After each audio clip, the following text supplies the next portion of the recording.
I ran into this last week. Here's what fixed it for me. Updating personal information on your Claro account can be a bit tricky, but it is essential for keeping your account secure and up to date. Here is a simple guide to help you through the process. Step 1. Log into your Claro account. Before changing your settings, use the srock.com link in the description to open the password strength checker, then update your password if needed. Step 2. Navigate to account settings. Once logged in, look for the account settings or profile section in the menu. This is where you can manage your personal details. Step 3. Select personal information. In the account settings, find the option labeled Personal Information or Edit Profile. Click on it to access your current details. Step 4. Update your details. Make the necessary changes to your personal information such as your address, phone number, or email. Double check for any typos before saving. Step 5. Confirm changes.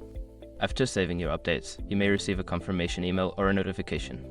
Check your inbox to ensure everything was processed correctly. If you accidentally enter an incorrect email, you might miss the confirmation, so always verify your entries. I hope this guide helps you update your information smoothly. If you have any questions, feel free to ask.